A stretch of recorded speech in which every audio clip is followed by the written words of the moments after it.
Dear students, देखिए after SOP simplification now we will focus on POS functions using K map. तो अब हम simplified करेंगे POS expression को। तो देखिए पीओएस एक्सप्रेशन को सिंप्लीफाइड करने के लिए फर्स्ट ऑफ ऑल हमको के मैप का स्ट्रक्चर समझना पड़ेगा। तो चलिए हम लोग बात करेंगे कि how to draw the structure of K map. तो first of all we will take two variable K map.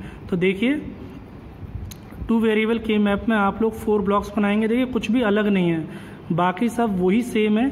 जैसे आपने एसओपी के लिए के मैप बनाए थे वैसे ही आप पीओएस के लिए के मैप बनाएंगे। और देखिए पीओएस के लिए जो के मैप बनेगा उसमें पोजीशन सेम रहती हैं, बस थोड़े वेरिएबल्स के और जो वैल्यू आप पुट करते हैं मैक्स टर्म पुट करते हैं। तो एसओपी में तो आप 1 रखते थे, लेकिन पीओएस में क्या रखेंगे, 0 रखेंगे। तो चलिए आइए उसके बारे में बात करते हैं। First of all two variable, suppose आपने मान लिए x एंड y। तो मैंने नीचे ले लिया x और ऊपर मैं ले लेता हूँ y, ठीक। आफ्टर दैट x की पॉसिबल वैल्यूज़ क्या होंगी, तो x की पॉसिबल वैल्यूज़ जो होंगी वो होगी 0 एंड 1, और y की क्या होंगी, आल्सो 0 एंड 1। बट यहाँ पे जो बेटा x 0 है उसे आप x डैश करके रिप्रेजेंट नहीं कर सकते। आपको उसे क्या करना पड़ेगा, आपको उसे रिप्रेजेंट करना पड़ेगा x। वाई, बिकॉज पीओएस में 0 नहीं होता, 0 की जगह हम क्या लिखते हैं, विदाउट कॉम्प्लीमेंट। तो और विद कॉम्प्लीमेंट होता है 1 के लिए, इसलिए 0 के लिए लिखा y और यहाँ पे हमने 1 के लिए लिखा y डैश। आप समझे ना, ऐसे ही 0 के लिए लिखेंगे x डैश और 1 के लिए लिखेंगे x डैश और 0 के लिए लिखेंगे x, ठीक है। तो ये आपको थोड़ा ध्यान रखना है। आफ्टर दैट जब आप इस स्क्वायर की मार्किंग करेंगे तो बेटा देखिए ये 0, x 0 और y 0, तो इस सेल का एड्रेस हो गया 0 0। तो इसका मतलब इस सेल का एड्रेस क्या होगा, 0 होगा। समझ में आ रही है बात। तो हम लोग यहाँ क्या लिख देंगे बेटा, हम लोग लिख देंगे 0 पोजीशन मार्क करेंगे।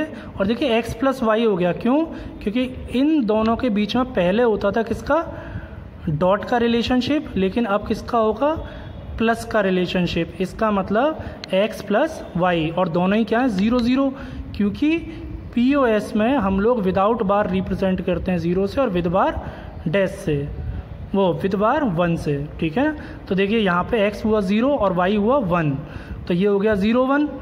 और बेटा 0 1 को जब हम देखेंगे तो 0 के लिए लिखेंगे x, क्योंकि 0 के लिए विदाउट बार, और 1 के लिए y डैश, क्योंकि वो क्या होगा, y डैश। तो दोनों क्या हो गए, x प्लस y डैश हो गया बेटा, ठीक है। नाउ हम लोग अब बात करेंगे, इसे हम मार्क कर देंगे 1 से, और 1 के बाद हम लोग नीचे वाला सेल देखते हैं। यहाँ पे देखिए x डैश क्या हो जाएगा 1, और 1 और ऊपर से क्या आ गया 0। तो 1 के लिए लिखेंगे x डैश प्लस 0 के लिए लिखेंगे y, और इसे लिख देंगे 1, क्योंकि 1 0 कितने की बाइनरी होती है, डेसिमल होता है, सॉरी 2। तो किसके लिए होता है, 2 के लिए। और अब 3 को देखते हैं, तो इसे 3 मार्क करके यहाँ पे हो जाएगा x dash plus y dash. तो देखो बेटा प्रॉब्लम कोई नहीं है, बस आपको पीओएस का याद रखना है, बाकी कोई प्रॉब्लम नहीं है।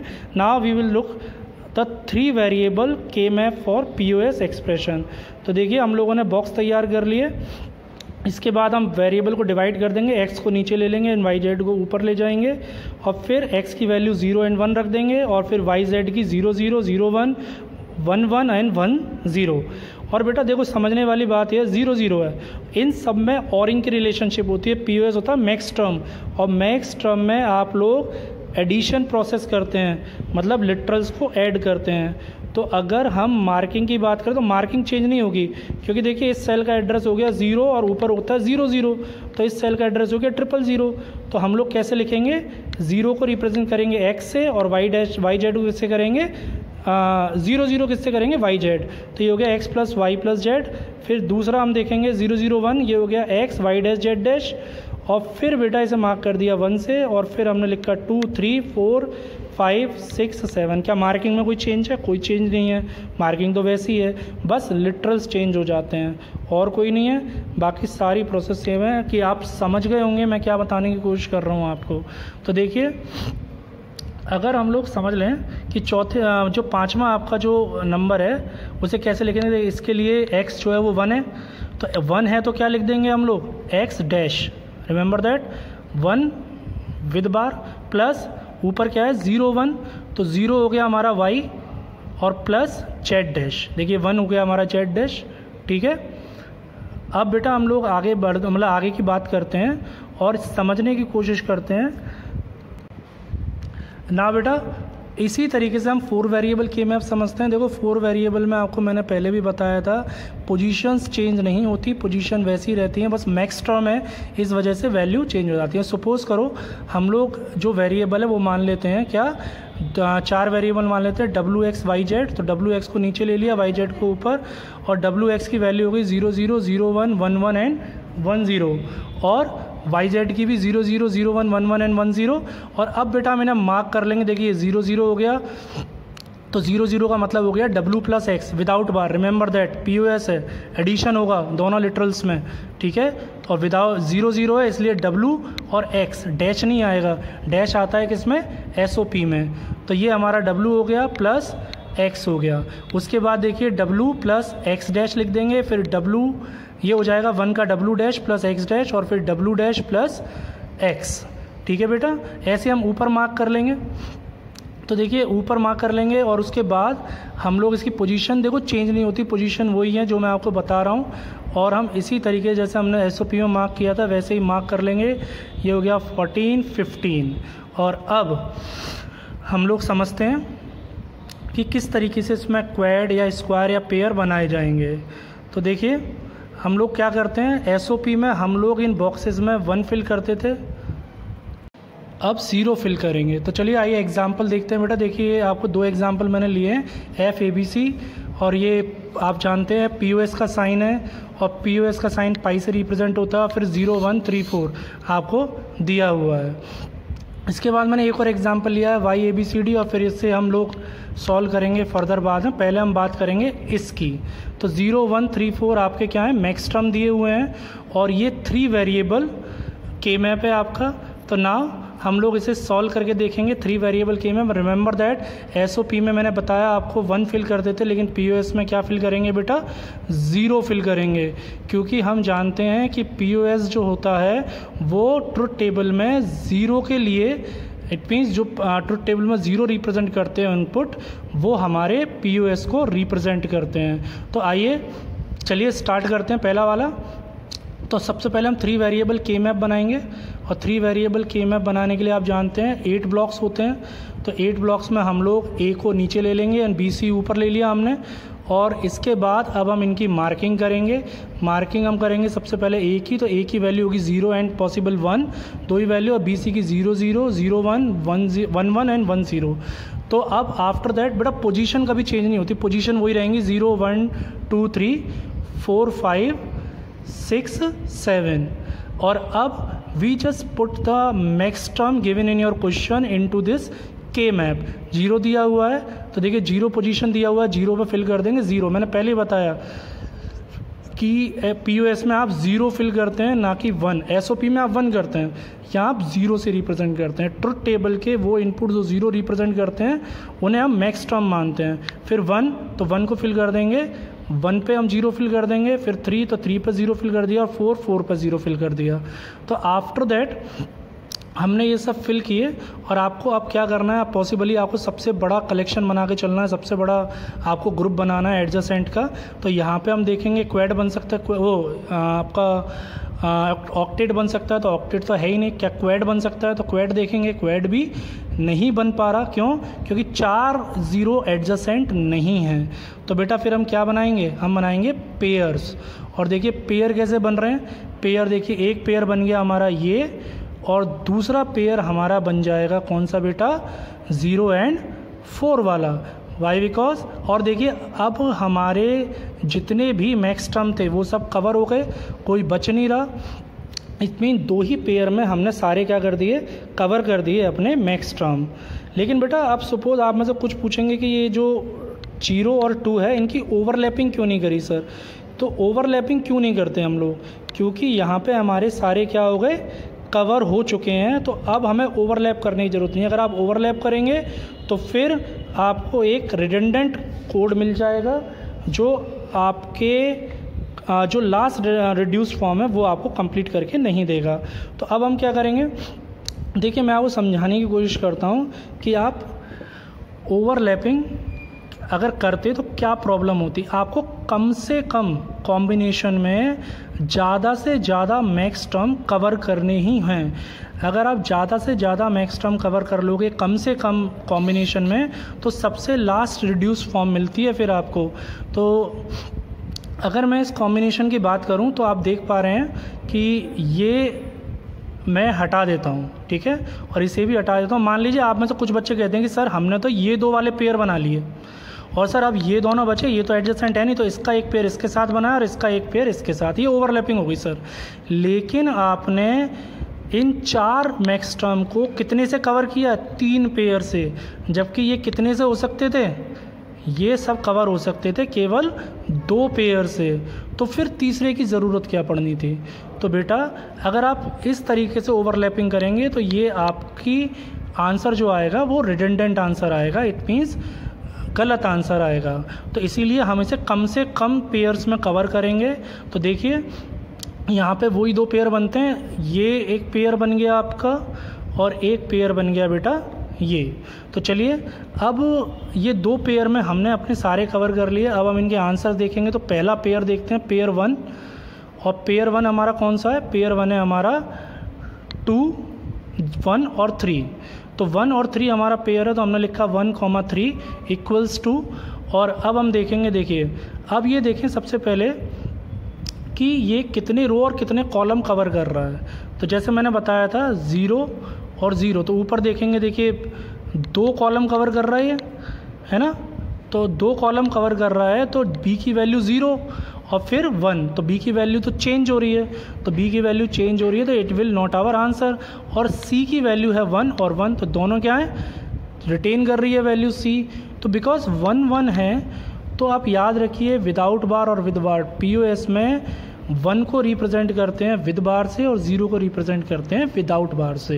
तो चलिए आंसर क्या हो जाएगा हमारा C डैश, ठीक है, C डैश यहाँ से मिल गया। अब हम रो देखते हैं, हालांकि पहले हमें रो देखनी चाहिए थी, लेकिन चलो कोई बात नहीं। तो ये दोनों कितने रो में कवर कर रहे हैं, ये दोनों कवर कर रहे हैं सिंगल रो को, और सिंगल रो में क्या है 0। और बेटा 0 को आप किससे रिप्रेजेंट करते हैं, 0 को आपको पता है अगर A 0 तो किससे रिप्रेजेंट करेंगे, A से, ठीक है ना। तो चलिए हम इसमें लिख देते हैं A प्लस C डैश, ठीक है। हमारा जो आंसर हो गया वो हो गया A प्लस C डैश।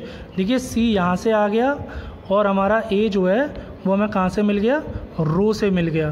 तो A डैश हमारा वो हो गया और हमारा हो गया C dash, A plus C dash. अब हम देखेंगे ये दूसरा पेयर जो है हमारा, ठीक है ना। दूसरे पेयर को हम देखते हैं, पेयर 2, और पेयर 2 हमारा है ये वाला 0 और 4। और 0 4 में हम लोग देखेंगे कि ये कितने रो कवर कर रहा है, पहले हम ये देखेंगे। तो ये 2 रो कवर कर रहा है, A की वैल्यू 0 और 1। तो यहाँ पे देखेंगे A की वैल्यू 0 और 1 तो चेंज हो रही है, तो इस वजह से यहाँ से आंसर नहीं आएगा। अब हम देखेंगे ऊपर कितने कॉलम कवर कर रहा है, 2 ही कॉलम कवर कर रहा है, एक ही कॉलम कवर कर रहा है। तो देखिए 0 0 है, तो इस वजह से आपको पता है विद बार 1 से रिप्रेजेंट होता है और विदाउट बार 0 से। तो आंसर हो गया हमारा B प्लस C।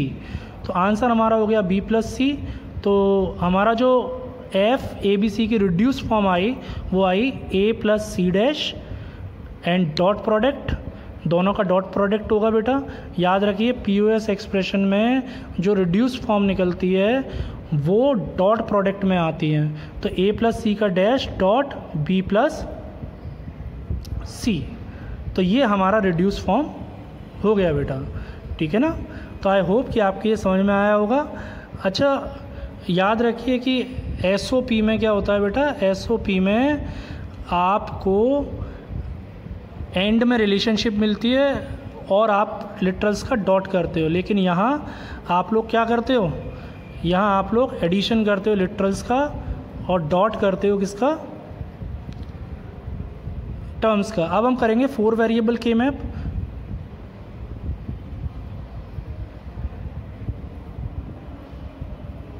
तो देखिए आप लोगों ने डिज़ाइन कर लिया 4 वेरिएबल की में। नाउ हम डिवाइड कर देंगे ए बी सी डी को, A B and C D.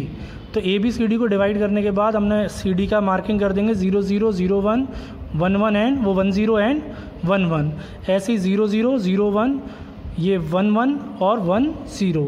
After that marking कर देंगे सेल्स की 0 1 2 3 4 5 6 7 और 8 यानी लिखेंगे, है ना, यानी आएगा लास्ट सेकंड लास्ट याद रखेंगे 8 9 10 11 12 13 और ये 14 और ये 15। तो देखिए लास्ट सेकंड लास्ट का हमेशा याद रखेंगे, मैं हमेशा बोलता आया हूँ। अब सी डी 0 0 है तो ये क्या माना जाएगा बेटा, ये हो जाएगा सी प्लस डी। ये सी प्लस डी डैश, ये C dash plus D dash और ये हो जाएगा सी डैश प्लस डी। अब ए बी को मार्क कर लेते हैं। ये हो गया ए प्लस बी, ये हो गया ए प्लस बी डैश और बेटा ये हो गया ए डैश प्लस बी डैश और ये हो गया ए डैश प्लस बी। और बेटा अब हम क्या करेंगे, अब हम इन वैल्यूज़, ये जो मैक्स टर्म आपको दिए हुए हैं, इनको इस के मैप में 0 से फिल कर देंगे। तो पहला दिया है आपको 0, ठीक है ना, याद रखिए 0 से फिल होगा, फिर 1, फिर आपको दिया है 3, फिर 5, फिर 6 दिया है, फिर 7, फिर 10, ये आपका 10 हो गया और फिर आपको दिया है कितना 14 और फिर 15 पे लगा देंगे 0। तो ये आपकी फिलिंग हो गई। फिलिंग होने के बाद अब बेटा फिर वही बात, आपको कॉम्बिनेशन क्रिएट करने और आपको देखना है कि सबसे बड़ा कॉम्बिनेशन क्या बन सकता है। तो क्या ऑक्टेट बन सकता है, तो ऑक्टेट तो बन नहीं सकता। तो फिर हम क्या बनाएंगे, हम लोग बनाएंगे क्वैड। तो देखिए क्वैड बन सकता है क्या, तो डेफिनेटली क्वैड तो बन ही सकता है। तो चलिए हम लोग क्वैड बनाते हैं। तो देखिए पहला क्वैड मैं बना देता हूँ ये वाला और अब दूसरा क्वैड हम बनाएंगे। तो देखिए अब ये आप दूसरा क्वैड कहाँ देख सकते हैं, तो देखिए ये एक बच रहा है। तो अब हम देखेंगे ये एक क्वैड बन रहा है। तो चाहे तो आप पेयर भी बना सकते हैं, लेकिन पेयर नहीं, मैंने पहले ही बोला ज़्यादा से ज़्यादा कॉम्बिनेशन क्रिएट करेंगे, बड़े से बड़ा। तो इन तीनों को कवर कर लिया हमने एक के साथ ओवरलैपिंग करके और ये भी बन गया क्वैड। अब बचा ये वाला तो और ये वाला। तो देखिए क्या ये क्वैड में कवर हो रहे हैं, तो देखिए क्वैड में तो कवर नहीं हो रहे हैं। तो सीधी बात है कि ये किस में कवर होंगे, पेयर में कवर होंगे। तो ये इसका एक पेयर बना दिया मैंने और एक पेयर बन जाएगा बेटा इस नीचे वाले का और ये बन गया पेयर। अब हम लोग देखेंगे कैसे इसे रिजॉल्व करें। तो देखिए सबसे पहले हम क्वैड 1 सॉल्व करते हैं। तो क्वैड 1 इक्वल्स टू ये हो गया 1 3 5 7 और अब हम देखेंगे 1 3 5 7 में सबसे पहले देखेंगे कितनी रो कवर कर रहा है। 2 रो कवर कर रहा है ये दोनों और यहाँ पे a की वैल्यू 0 है और नीचे क्या है 0। तो a की वैल्यू रिटेन कर रहा है, लेकिन b की वैल्यू क्या हो रही है 0 से 1। तो ये चेंज हो रही है, तो b को छोड़ दीजिए। तो a को हम पकड़ लेंगे और a जो है 0। तो a की, क्योंकि मैक्स टर्म में 0 को विदाउट बार रिप्रेजेंट करते हैं और हमने आगे लिख भी रखा है a प्लस बी और a प्लस बी डैश। तो क्या आंसर मिल गया a। तो a सेम है, तो सीधी बात है इसका एक आंसर आ गया a, ठीक है, ये हमने लिख दिया a। अब हम देखेंगे कॉलम कितने कवर हो रहे हैं। 2 कॉलम कवर हो रहे हैं। तो यहाँ पे है c की वैल्यू 0 और 1। तो c की वैल्यू तो चेंज हो रही है, c को छोड़ देंगे, तो c को ड्रॉप करेंगे। अब हम देखेंगे d वैल्यू क्या है। तो d की वैल्यू है d डैश और d डैश, मतलब 1 और 1। तो सीधी बात है हमारा d डैश क्या आ गया, आंसर आ गया हमारा। तो प्लस लगाएंगे बेटा, वहाँ पे डॉट नहीं लगाएंगे। तो हमने जो a लिखा था a plus d dash, remember that ये ऑरिंग होगी क्योंकि ये मैक्स टर्म है। अब हम देखेंगे क्वैड 2। तो क्वैड 2 कौन सा है हमारा 7 6 7 14 15। तो हम लिख देंगे 6 7 14 15। और अब हम इसका देखेंगे आंसर। तो कितनी रो कवर कर रहा है, 2 रो कवर कर रहा है। कौन सी वाली, ये वाली। और यहाँ पे हम लोग देखेंगे कि a की वैल्यू क्या मैच कर रही है दोनों रेंज में, तो नहीं। तो किस पे, b की वैल्यू मैच कर रही है, दोनों क्या है 1। तो 1 है, तो फिर सीधी बात है आंसर क्या हो गया, b डैश हो गया आपका, क्योंकि 1 है। और b डैश के बाद अब हम देखेंगे कॉलम कितने कवर कर रहे हैं। तो कॉलम कर रहे हैं बेटा 2 ही कवर, ऊपर वाले ये दोनों। तो यहाँ पे c की वैल्यू देखेंगे तो c डैश और c डैश, मतलब 1 1 है। तो आउटपुट क्या आ जाएगा बेटा c डैश, क्योंकि d की वैल्यू तो क्या हो रही है, चेंज हो रही है। तो चेंज हो रही है तो आंसर आ गया प्लस c डैश। ठीक है, तो ये क्वेट 2 का आंसर हो गया। अब हम बात करेंगे बेटा पेयर की। तो पेयर 1 क्या है हमारा? पेयर 1 है आपका 0 1, तो 0 1 लिखेंगे। और अब देखेंगे ये कितनी रो कवर कर रहा है। तो ये दोनों ज़ीरो जो हैं वो एक ही रो कवर कर रहे हैं, इस ज़ीरो के लिए और इस ज़ीरो के लिए, दोनों के लिए। ए बी की वैल्यू क्या है? 0 0, और 0 0 अगर वैल्यू है तो फिर आंसर क्या है? a plus B. तो a प्लस बी आपका आंसर हो गया। और फिर बेटा देखेंगे हम कॉलम, तो 2 कॉलम कवर कर रहे हैं और 2 कॉलम में 0 0, सी की वैल्यू 0 0 है, लेकिन डी की वैल्यू क्या हो रही है? चेंज। तो डी को ड्रॉप कर देंगे और सी को आंसर ले लेंगे, क्योंकि 0 0 है इस वजह से प्लस सी, डैश नहीं आएगा, डैश आएगा 1 के लिए। अब बात करेंगे बेटा पेयर 2 के बारे में। तो पेयर 2 कौन सा है आपका? पेयर 2 है 14 और 10, मतलब 10 14। और फिर आपने देखना है कि कितने रो कवर कर रहे हैं। तो 2 रो कवर कर रहे हैं, कौन से वाले? ये दोनों। और यहाँ पे आप देखें तो a की वैल्यू 1 है और a की वैल्यू भी 1 है, मतलब दोनों रो में a की वैल्यू 1 और b की चेंज हो रही है। तो a को हम क्या करेंगे? आंसर ले लेंगे, तो a डैश हमारा आंसर आएगा। तो a डैश हमने लिख दिया यहाँ पे प्लस। और अब हम देखेंगे कितने कॉलम। तो देखिए दोनों मैक्स टर्म एक ही कॉलम को रिप्रेजेंट कर रहे हैं, 1 0 को। तो 1 का मतलब हो गया सी डैश प्लस डी। तो ये पूरा की पूरा क्या आ जाएगा आपका आंसर, क्योंकि दोनों ही सेम हैं दोनों मैक्स टर्म के लिए पेयर के अंदर। तो ये हो गया सी डैश प्लस डी। तो अब बेटा ये आपका हो गया फाइनल आंसर। अब हम लिख देते हैं फाइनल आंसर आपका। इसकी जो मतलब जो रिड्यूस फॉर्म होगी वो होगी F A B C D equals to A plus D dash dot B dash plus C dash plus A B C. देखिए वो डी डैश है, ए प्लस डी डैश है वो, तो आप डी डैश लगा लेंगे। अगर मैं कुछ गलती करता हूँ तो केवल इसलिए कि आप कुछ सीख पाएँ, ठीक है। तो मैं देखता हूँ कितने बच्चे ढूंढते हैं, तो ए प्लस डी डैश हो जाएगा वो। इसके बाद ये बेटा हमने सीखा के मैप कैसे बनाते हैं, पीओएस एक्सप्रेशन कैसे रिड्यूस करते हैं। फर्दर हम लोग समझेंगे कि हम लोग कैसे जो अगले क्वेश्चंस हैं उन्हें सॉल्व कर पाएँ। तो let us take the example of another example of your book. वो प्रपोजिशंस वाले क्वेश्चंस लेते हैं।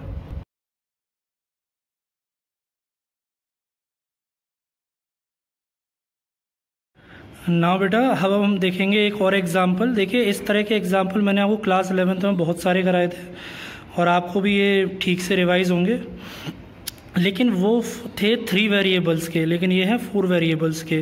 ये वही है प्रपोजिशनल क्वेश्चन जो हैं। आपको इसमें ये कंडीशंस पढ़नी है और अकॉर्डिंग टू इट इसकी ट्रुथ टेबल बनानी है और फिर इसे के मैप के थ्रू रिड्यूस करना है। देखिए, a person allowed to travel in a reserved coach of a train if he or she is satisfied the following criteria.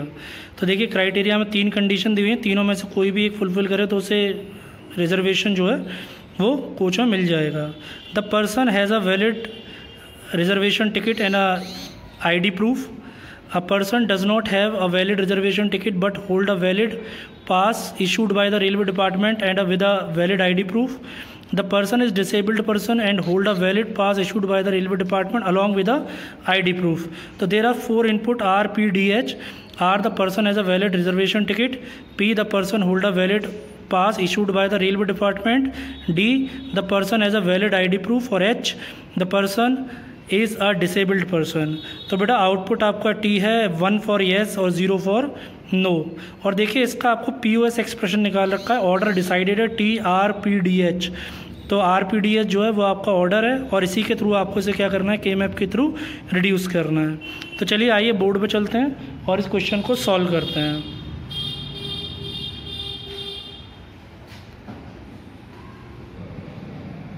तो dear students, we have 3 condition in that question.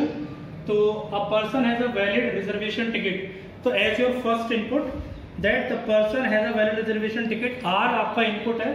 तो ये हो गया आपका and a valid ID proof. तो देखिए and की relationship है, हम जानते हैं आईडी प्रूफ के लिए जो आपके पास इनपुट है वो है डी, और अब आपका जो ऑपरेशन बनता है बेटा वो बन जाता है आर डॉट डी। अब सेकंड की बात करते हैं। A person does not have a valid reservation ticket but hold a valid pass issued by the railway department with a valid ID proof. तो देखिए does not have a valid reservation, तो are आपका reservation के लिए तो सीधी बात है आर डैश हो गया, क्योंकि वैलिड नहीं है रिजर्वेशन टिकट, मना कर रहा है, नेगेटेड हो गया। But hold a valid pass issued by the railway department, तो रेलवे डिपार्टमेंट के लिए जो इनपुट है, जो वैलिड पास इशू कर रहा है वो है पी, और आइडेंटिटी कार्ड के लिए along with identity card ID proof वो है डी। तो आपका जो नेक्स्ट कंडीशन बन गई वो है आर डैश पी डी।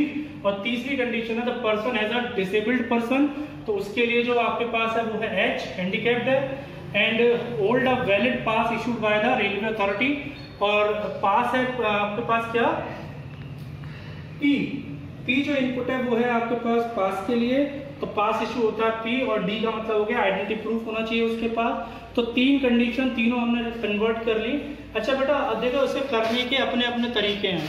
अगर आप इधर फोकस करेंगे, देखिए अगर आप इस ट्रुथ टेबल को फोकस करते हैं तो मैंने एक ट्रुथ टेबल बनाई है जहां पे मैंने तीनों एक्सप्रेशन को पहले रिजोल्व किया, फिर इनका प्लस करके मैंने क्या निकाला, आंसर निकाला। लेकिन अगर you can deal with the given propositions, आप उन कंडीशंस के साथ वैलिड तरीके से डील कर सकते हैं, तो आप डायरेक्टली इन सबको ना लगाते डायरेक्टली टी का कॉलम लगा के कंडीशन के अकॉर्डिंग उसमें 01 01 फिलिंग कर सकते हैं। और जिस पे नहीं आता वो अपने आराम से कंडीशन बनाए और फिर उन्हें मैनिपुलेट करे, बस ये थोड़ा सा टाइम ज़्यादा ले लेता है आपका। तो ना अगर आप प्रैक्टिस करेंगे तो आप विदाउट कंडीशन क्वेश्चन सॉल्व कर पाएंगे, डायरेक्टली आप आउटपुट वाला कॉलम लगा सकते हैं। तो देखिए we have prepared the table, we have 4 input R P D H, और आर पी डी एच के हमने चार के 16 कॉम्बिनेशन तैयार किए ट्रुथ टेबल के अंदर। तो जैसे आप जानते हैं कॉम्बिनेशन आप पहले भी तैयार कर चुके हैं, 4 के बनते हैं 16, तो 0 0 0 0 पहली बार पे, फिर 0 0 1, फिर 0 0 0 1 0 एंड सो ऑन, लास्ट में 1 1 1 15 की बाइनरी होगी। आप इन्हें ऐसे भी रिप्रेजेंट कर सकते हैं 0 1 2 3 4 5 6 7 8 9 10 11 12 13 14 एंड 15। तो ये बाइनरीज हैं। तो total possible combination 0 to 15। After that R D, first condition हमने सेटिस्फाइड करी, आर और डी, आर और डी दोनों कॉलम का हमने डॉट प्रोडक्ट कराया, और डॉट प्रोडक्ट करके जो आंसर आया वो हमारा ऐसे है। उसके बाद हमने कराया आर डैश पी डी, तो आर डैश पी डी का मतलब आर डैश के साथ आर डैश हो गया 1, और पी डी, तो पी डी क्या है 0 0 0 0, तो आपको पता है कोई भी इनपुट अगर एंड प्रोडक्ट में 0 है तो आउटपुट क्या होगा 0 होगा। तो फिर हमारा कॉलम आया ये, और उसके बाद हमने जो थर्ड कंडीशन है पीडीएच, तो पीडीएच का एंड प्रोडक्ट दिया और हमारा आउटपुट आया ये। After getting all the output हमें तीनों में से कोई भी एक कंडीशन ट्रू होनी चाहिए, तो आप क्या हो सकता है कोच में रिजर्व हो सकते हैं। तो सीधी बात है कि तीनों की ऑरिंग होगी, तो तीनों का और करके हमें जो आउटपुट कॉलम मिला वो मिला ये। तो देखिए यहाँ पे आउटपुट कॉलम कब कब आपको रेलवे टिकट अलॉट की जाएगी या रिजर्व की जाएगी, ये 1 है, ये 1 है, ये 1 1 1 1, जैसे उसने बताया क्वेश्चन के अंदर कि 1 रिप्रेजेंट यस, तो इसका मतलब यहाँ आपको रेलवे टिकट रिजर्व हो जाएगी। तो बेटा एक बात याद रखेंगे, देखिए 1 किसके ऊपर आ रहा है, ये आ रहा है 0 1 1 0, तो इसका मतलब जो कंडीशन सेटिस्फाइड हो रही हैं उन्हें हम 1 से रिप्रेजेंट कर देंगे। लेकिन अगर आप क्वेश्चन पे फोकस करें तो उसने हमसे पूछा है कि वी हैव टू ड्रॉ या एक्सट्रैक्ट अ पीओएस एक्सप्रेशन। बेटा अगर हमें एसओपी निकालना हो तो एसओपी तो निकलेगा 1 वालों से, ठीक है 1 वाले हम ले लेंगे, लेकिन उसने हमसे क्या बोला है पीओएस बोला है, तो पीओएस एक्सप्रेशन कहां से निकलेगा बेटा 0 वालों से, तो हम 0 वालों को एक्सपेक्ट करेंगे ना कि 1 वालों को, क्योंकि पीओएस वहीं से मिलेगा। चाहो तो आप डायरेक्टली इस फॉर्म में लिख सकते हो पीओएस को, अदरवाइज पहले आप इसे कैनोनिकल में लिखिए, जैसे 0 मिला तो ये वाला कौन सा इनपुट है, ये है आर डैश, सॉरी आप पीओएस में लिख रहे हैं 0 में लिख रहे हैं तो क्या माना जाएगा R plus P plus D plus H, तो पहला आपका सिंबल क्या आ गया R plus P plus D plus H, maximum में से क्या बोलेंगे M0, ठीक है। ऐसे ही इस वाले 0 के लिए क्या इनपुट है, ये है 0 0 0 1, तो इसका क्या हो गया, इसका हो गया R plus P plus D plus H dash, क्योंकि H 1 है। उसके बाद फिर थर्ड 0, तो ये हो गया 0 0 1 0, तो इसका क्या हो गया, ये हो गया R plus P plus D1 है, तो D डैश प्लस H, और सो ऑन जितने भी 0 दे रखे हैं आपके आउटपुट कॉलम में उन सब जीरो के लिए आप इस एक्सप्रेशन को लिख सकते हैं। बेटा now if you consider this output table, the output column, then the output 0 represent max term. So either you can write your expression in a canonical SOP or POS, otherwise you can directly put the max term in a output function. तो ये देखिए मैंने यहाँ पे लिख रखा है, यहाँ पे T output T RPDH POS का सिंबल है, मतलब POS ले रहा हूँ, और यहाँ पे जितने मेरे जीरो थे उन सब के मैंने मैक्स टर्म ले लिए हैं 0 1 2 3। तो देखिए 0 ये 0 पोजीशन है, मैंने यहाँ पे मार्क कर दिया था।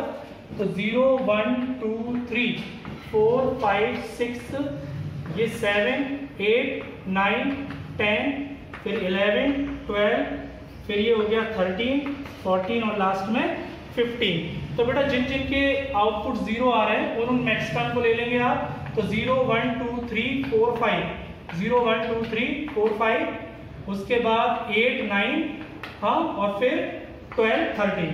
तो ये आपका एक यहाँ पे क्वेश्चन आपको मिल गया, और यहाँ पे आपके 5 नंबर जो हैं उनमें से आपको आधे नंबर मिल जाते हैं, और आधे मिल जाएंगे तब जब आप इसे POS एक्सप्रेशन को रिजॉल्व करोगे, सिंप्लीफाइड करोगे यूजिंग के मैप।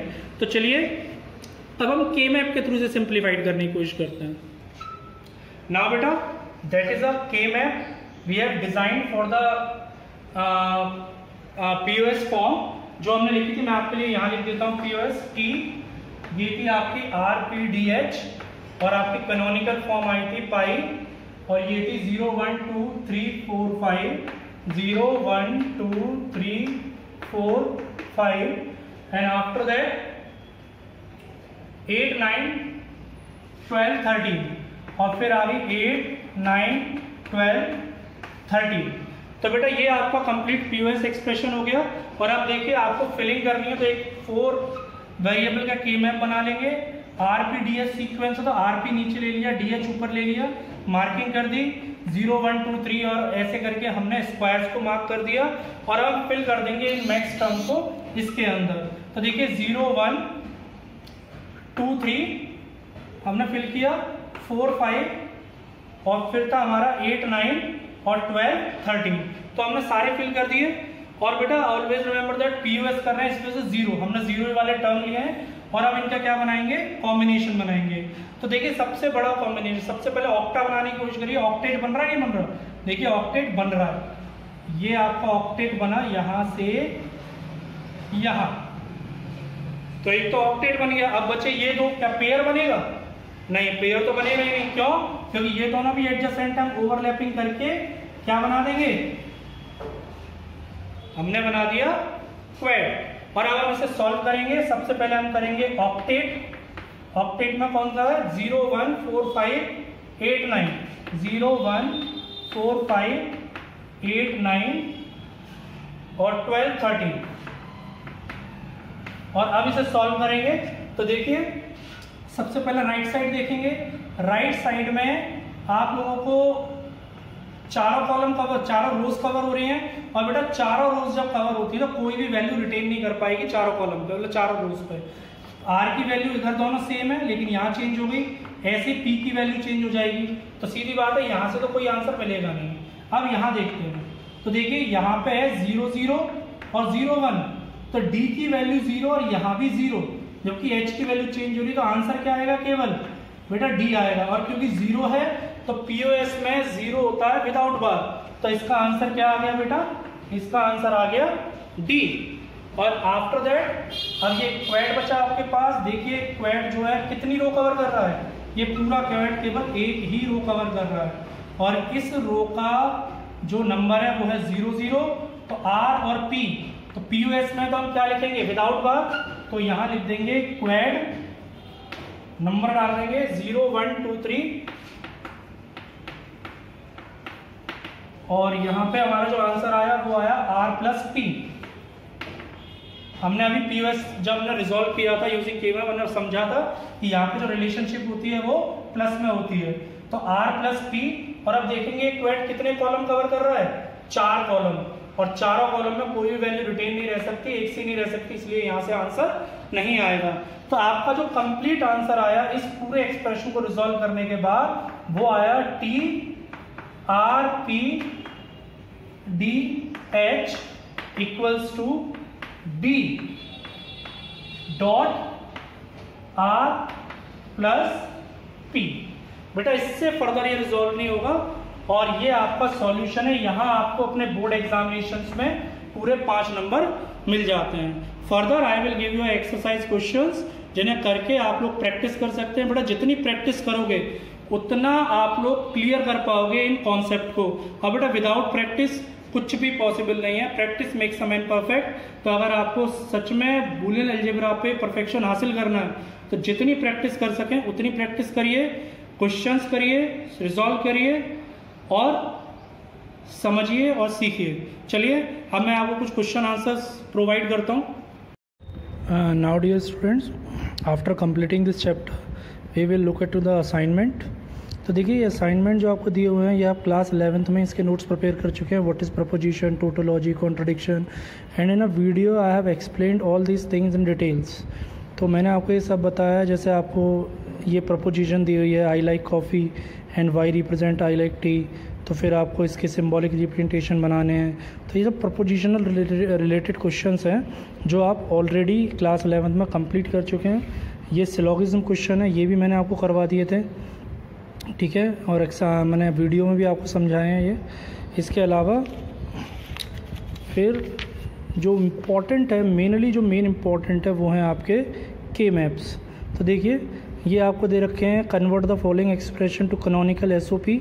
तो ये मैंने आपको ऑप्शंस मतलब जो क्वेश्चंस मैंने एग्जांपल के थ्रू करके भी दिखाए कि जो मिसिंग टर्म है उसे हम ऐड कर देते हैं। जैसे यहाँ वाई टर्म मिसिंग है और जेड टर्म मिसिंग है, 2 टर्म मिसिंग है, तो हम लोग क्या करेंगे Y plus Y dash multiply by Z plus Z dash. तो जो मिसिंग टर्म्स हैं उनके हम लोग विद बार और विदाउट बार का एडिशन करके इसे मल्टीप्लाई कर देंगे, या फिर मैंने दूसरा मेथड बताया था कि डैश लगा देंगे और जितने पॉसिबल सॉल्यूशन हो सकते हैं उतने पॉसिबल सॉल्यूशन उसे करके दिखा देंगे। तो इसके बाद हम लोग बात करते हैं जैसे convert the following expression canonical POS form. तो इसे भी सेम मैंने आपको कन्वर्ट करके बताया था कि आप कैनोनिकल पीओएस कैसे बना सकते हैं। And then simplify the following Boolean expression. तो देखिए बूलियन एक्सप्रेशन को सिंप्लीफाई करना है। इसको सिंप्लीफाई करने का तरीका मैं आपको बता देता हूँ। ये जो एक्सप्रेशन है A B plus A B dash plus A dash C plus A dash C dash. तो देखिए या तो आप इसे बूलियन अलजेब्रा के थ्रू सॉल्व कर सकते हैं, अदरवाइज़ अगर आपको के मैप के थ्रू सॉल्व करना है तो आपको दिख रहा है यहाँ 3 वेरिएबल है ए बी और सी। तो इसे पहले कैनोनिकल पीओएस एसओपी में चेंज करिए और कैनोनिकल एसओपी में चेंज करने के बाद आप मिन टर्म्स को के मैप में पुट करके इसका रिडक्शन फॉर्म निकाल सकते हैं। ऐसे ये एक टर्म मिसिंग है, एक्स वाई जेड मिसिंग है बस इसमें से, बाकी सब कंप्लीट है। तो जेड हो जाएगा X Y Z plus X Y Z dash, तो 2 टर्म बन जाएंगे इसके। फिर ये कैनोनिकल में कंप्लीट हो जाएगा, आप इसे निकाल सकते हैं। और देखिए ये आपको दिया हुआ है एक ना तो ये पीओएस फॉर्म ये अंदर की है एसओपी फॉर्म और फिर आपको ये पीओएस में कन्वर्ट कर दिया गया। तो आप लोग क्या करेंगे एक्स वाई के अंदर मल्टीप्लाई कर देंगे, थोड़ा रिजॉल्व करेंगे और इसे एसओपी या पीओएस में चेंज करने के बाद इसे यूजिंग के मैप इसे सॉल्व कर देंगे। तो चलिए देखिए वो पूछ रहा है obtain the simplified expression for the Boolean function using Karnaugh map. तो सीधी बात है इसका क्या बना देंगे, क्वेड बना देंगे और क्वेड बना के आप लोग इसे सॉल्व कर देंगे। चलिए फिर आपको फर्दर देखिए 71 मैंने आपको घर से दिया था, इसका एक क्वेश्चन मैंने ये वाला आपको करके भी दिखा दिया है ना वीडियो। एंड आफ्टर दैट ये वाला भी मैंने आपको करने के लिए दिया है। और ऐसा कोई क्वेश्चन नहीं है जो आप ना कर पाएँ, आप लोग ट्राई करेंगे तो ज़रूर कर पाएंगे, ठीक है ना। देखिए ये आपको दे रखा है एफ बराबर A plus B plus C dot T dash plus E और आपसे एफ डैश पूछा है। तो आपको पता है मैंने आपको डिमॉर्गन्स थ्योरम सिखाया था, ये हमने क्लास 11th में भी करा था। पूरे का क्या ले लेंगे, डैश ले लेंगे और फिर उस डैश को ओपन कर देंगे और फिर जो भी आपका आंसर आएगा वही आपका एफ डैश होगा। तो देखिए ये आपको दिया है for the given truth table A B C are the input and X is the output. तो आपसे पूछा है कि इस ट्रुथ टेबल में राइट कैनोनिकल एसओपी फॉर्म। तो कैनोनिकल एसओपी फॉर्म क्या होगी बेटा, कैनोनिकल एसओपी फॉर्म होती है सम ऑफ प्रोडक्ट। तो जिन टर्म्स के लिए आउटपुट क्या है 1, वो क्या कहलाएंगे एसओपी में आएंगे। जैसे 1 है तो इसका मतलब ए बी सी, हाँ ए बी सी प्लस फिर ये 1 है तो ये किसके लिए 1 है 0 1 1, तो ये हो गया ए डैश बी सी, तो ए डैश बी सी, और फिर ये हो गया 1 0 0, तो ये हो गया बेटा plus A B dash C dash, और फिर प्लस एक चौथा 1 है 1, ये है 1 1 0, तो ये हो गया ए बी सी डैश। और बेटा जितने भी ज़ीरो वाले हैं वो किसके लिए हो जाएंगे पी ओ एस के लिए। जैसे ये 0 है तो ये कैसे होगा 0 0 1, तो इसके लिए कैसे लिखेंगे पी ओ एस, ये लिखेंगे हम ए। रिमेंबर दैट 0 के लिए हम डैश नहीं लगाते पी ओ एस में, विदाउट बार होता है 0, तो A plus B plus C dash. ऐसे ही फिर ये 0 है तो इसके लिए लिखेंगे A dash plus B plus C dash, और फिर ये 0 है तो इसके लिए लिखेंगे A dash plus B dash plus C dash. तो ये दोनों के कैनोनिकल एक्सप्रेशन हो गए।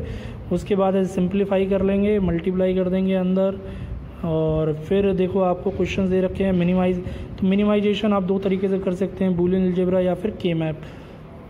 ये सब मैंने आपको दिया। अब देखिए जैसे ये वाला क्वेश्चन है, इसे भी मैं समझा देता हूँ। एक combinational circuit with 3 input A B C detects an error during transmission of code and gives the output D as 1 if the 2 of the input are low, मतलब 0।